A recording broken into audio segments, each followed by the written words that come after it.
બીએપીએ શ્રી અક્ષર પુરુષોત્તમ સ્વામિનારાયણ હિન્દુ મંદિર સાઉથ આફ્રિકામાં જગન્નાથપુરીની રથયાત્રા નિમિત્તે હજારો હરિભક્તો જોડાયા. નમસ્કાર, આજના મુખ્ય સમાચાર.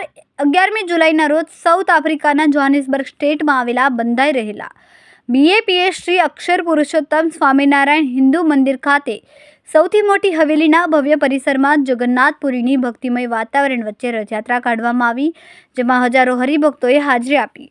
સંત શ્રી પ્રબોધ યોગી સ્વામીજીએ રથયાત્રાનો મહિમા સમજાવ્યો તથા બીજા આનંદના સમાચાર હતા કે ટેકનોલોજીના માધ્યમથી મોટા ટીવી સ્ક્રીન પર બીએપીએ સ્વામિનારાયણ સંપ્રદાયના ધર્મવડા પૂજ્ય મહંત સ્વામીજી મહારાજ એ આશીર્વાદ આપ્યા અને જોહાનિસબર્ગ સ્ટેટમાં બંધાઈ રહેલા સ્વામિનારાયણ હિન્દુ મંદિરના ગુલાબી રંગના પથ્થર તથા અન્ય મંદિર પરિસરના નકશાનું વૈદિક મંત્રોચ્ચાર સાથે પૂજા અર્ચના વિધિ સંપન્ન કરી સંત શ્રી કોઠારી સ્વામીજી એ પૂજ્ય મહંત સ્વામીજીને સાઉથ આફ્રિકામાં બંધાઈ રહેલા સૌથી મોટા શિખરબદ્ધ બીએપીએસ સ્વામિનારાયણ હિન્દુ મંદિરને માહિતી આપી હતી.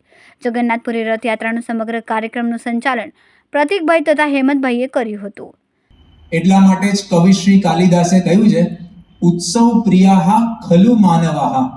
મનુષ્યો બધાને ઉત્સવો પ્રિય હોય છે. ઉત્સવ આવે ત્યારે આપણને આનંદ પણ થતો હોય છે અને એમાં આજે રથયાત્રાનો પરમ પવિત્ર ઉત્સવ છે. આ રથયાત્રાના ઉત્સવ સાથે ઘણી બધી કથાઓ પણ સંકળાયેલી છે. ભગવાન શ્રી કૃષ્ણ છે એકવાર ગોકુલમાં હતા અને આ બાજુ કંસને મનમાં એક ચાલ્યા કરતું હતું, કઈ રીતે આપણે કૃષ્ણ ભગવાનને મારી નાખીએ. એ મનમાં ચાલ્યા કરતું હતું એટલે એમણે નક્કી કર્યું કે આપણે હવે કૃષ્ણ ભગવાનને અહીંયા ગોકુલથી મથુરા બોલાવીએ. એટલે એમણે અક્રૂરજીને વાત કરી, તમે એક કામ કરો, તમે અત્યારે ગોકુલ જાઓ અને કૃષ્ણ ભગવાનને ગમે તેમ કરીને પાછા તમે લેતા આવો અહીંયા. એટલે અક્રૂરજી રથ લઈને જાય છે ગોકુલ. કૃષ્ણ ભગવાનને વાત કરે છે કે તમને તમારા મામા કંસ છે અહીંયા બોલાવે છે. એટલે કૃષ્ણ ભગવાન અને બલરામજી એ ગોપીઓની વિદાય લઈને ગોકુલથી નીકળે છે અને રથમાં બેસીને અક્રૂરજી સાથે મથુરા જાય છે. એટલે આ પ્રસંગ પણ રથયાત્રા સાથે સંકળાયેલો છે. કૃષ્ણ ભગવાન છે એ પોતે મથુરા પહોંચે છે અને કંસે નક્કી કર્યું છે કે આપણે આને મારવા છે. એટલે બંને વચ્ચે યુદ્ધ થાય છે અને કૃષ્ણ ભગવાન છે એ કંસને મારી નાખે છે. હવે કંસના ત્રાસથી બધા જ ગામના લોકો કંટાળી ગયેલા.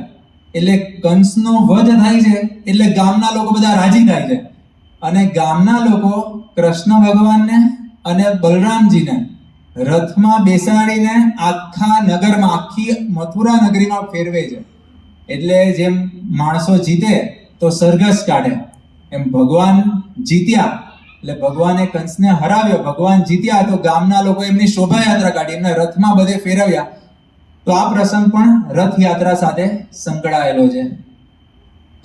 રથયાત્રા નિમિત્તે ઘણી બધી કથાઓ છે. એમાં બીજી એક કથા એવી છે કે કૃષ્ણ ભગવાન અને બલરામજી એ પોતે વિચાર કરે છે કે આપણા બેન સુભદ્રાજી, એમને દ્વારિકા નગરી જેવી આખી દેખાય છે, આખી દ્વારિકા નગરી એમને જોઈ નથી. તો સુભદ્રાજીને રથમાં બેસાડીને આખી દ્વારિકા નગરીના દર્શન કરાવે છે. તો આ પ્રસંગ પણ રથયાત્રા સાથે જોડાયેલો છે.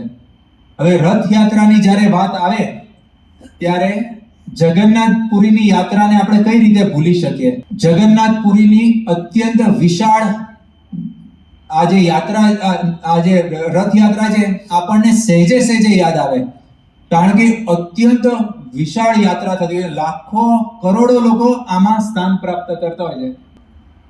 સાઉથ આફ્રિકાના સોશિયલ મીડિયાના ઇન્ટરનેશનલ ઇન્ડિયન રિપોર્ટર વિનય પટેલ, સત્યનો અવાજ ગુજરાતી ન્યૂઝ.